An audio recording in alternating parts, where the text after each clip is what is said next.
Dalam dunia investasi, Sobat Cuan harus memperhatikan pengaruh tingkat suku bunga dengan investasi. Ini karena adanya hubungannya antara keduanya. Biasanya para investor kerap memperhatikan tingkat suku bunga yang ada pada saat ini ketika ingin berinvestasi. Dapat dikatakan juga pengaruh tingkat suku bunga dan investasi adalah komponen yang vital. Maka pemangku kebijakan bidang moneter suatu negara ini harus memperhatikan benar-benar kapan harus menaikkan atau menurunkan tingkat suku bunga.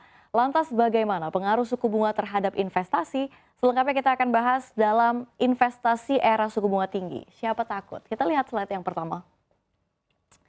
Iya, hubungan suku bunga dengan investasi saham ini berbanding terbalik. Dalam hal ini, jika suku bunga naik, investasi akan cenderung menjadi lesu. Alasannya adalah karena ketika lembaga keuangan menaikkan suku bunga, maka akan berpengaruh pada hampir semua biaya pinjaman perusahaan dan konsumen dalam suatu perekonomian.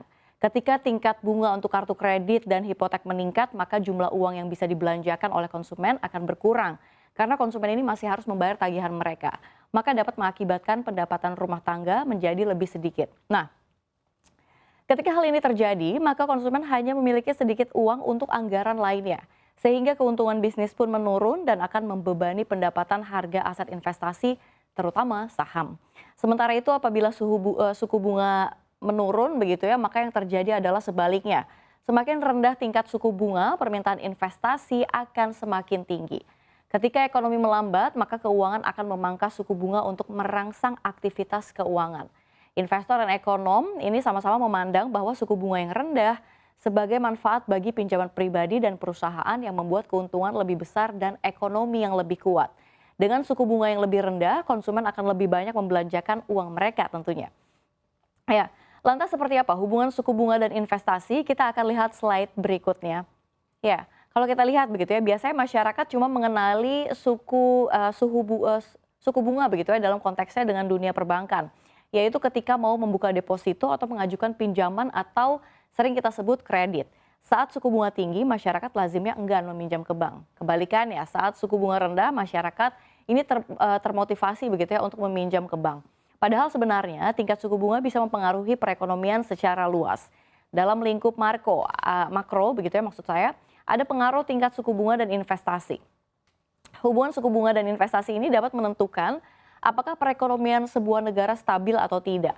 Maka dari itu Bank Indonesia selaku pemangku kebijakan moneter begitu ya menggunakan peraturan moneter untuk menjaga stabilitas ekonomi tetap stabil. Ya, jika tingkat pertumbuhan ekonomi sedang menurun, BI ini akan menurunkan tingkat suku bunga untuk menggenjot investasi.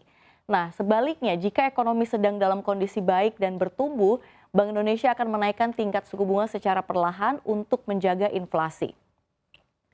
Perubahan suku bunga ini mempengaruhi permintaan publik akan barang dan jasa dan karenanya ini menggenjot belanja investasi. Penurunan suku bunga menurunkan biaya pinjaman yang mendorong bisnis untuk meningkatkan pengeluaran investasi. Suku bunga yang lebih rendah juga memberi bank lebih banyak insentif lagi untuk memberi pinjaman kepada bisnis dan rumah tangga yang memungkinkan mereka untuk membelanjakan lebih banyak. Lebih luas lagi, pengaruh tingkat suku bunga dan investasi ini dapat berimbas terhadap 3 sektor yang sangat vital dalam perekonomian negara, yakni sektor aliran modal, sektor ketenagakerjaan, dan sektor rumah tangga. Nah, kita lihat selengkapnya di slide berikutnya. Ya. Yang pertama adalah sektor aliran modal. Aliran modal dalam hal ini mengacu pada masuk keluarnya modal dari sebuah negara ya, ke sebuah negara begitu. Hubungan suku bunga dan investasi di sini sebenarnya adalah faktor terbesar kestabilan perekonomian sebuah negara. Ini karena spekulan pasar keuangan internasional dan investor yang kerap mengejar keuntungan akan menjadikan tingkat suku bunga suatu negara sebagai barometer utama untuk mengukur imbal hasil investasi di negara tersebut.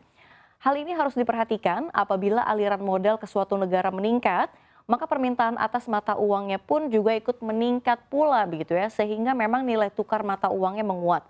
Sebaliknya, jika aliran modal ke suatu negara menurun, maka permintaan atas mata uangnya akan berkurang, sehingga nilai tukar mata uangnya berpotensi melemah. Lalu yang kedua, ini kalau kita lihat sektor ketenagakerjaan, ini pengaruh tingkat suku bunga dan investasi berimbas pula ke sektor ketenagakerjaan. Saat suku bunga rendah, para pengusaha di sektor real akan termotivasi mengajukan pinjaman yang dapat digunakan memperluas skala bisnisnya. Pinjaman itu dapat digunakan untuk berbagai situasi atau tujuan tindakan bisnis, misalnya memperluas atau menambah cabang bisnis. Konsekuensi dari tindakan bisnis ini, para pengusaha akan membuka lebih banyak lowongan pekerjaan. Ya, dengan biaya bunga pinjaman yang lebih rendah, para pengusaha juga dapat mengurangi beban usaha sehingga mereka bisa menawarkan gaji yang lebih tinggi juga pada karyawannya. Dan yang terakhir kalau kita lihat ada sektor perumahan. Ya, selain sandang dan pangan, perumahan juga adalah salah satu kebutuhan pokok manusia. Adanya perumahan terjangkau ini kerap menjadi salah satu barometer kesejahteraan hidup sebuah negara. Maka dari itu, data terkait sektor perumahan kerap juga dirilis berkala ini untuk memantau kondisi dari waktu ke waktu. Jadi secara khusus data-data ini juga akan diamati untuk mengevaluasi kebijakan tingkat suku bunga. Jadi ketika suku bunga rendah, maka masyarakat akan termotivasi untuk mengajukan kredit perumahan atau yang di Indonesia dikenal sebagai kredit kepemilikan rumah atau KPR. Ini adalah suatu keputusan rasional karena biaya bunga yang mesti dibayarkan tentunya kecil.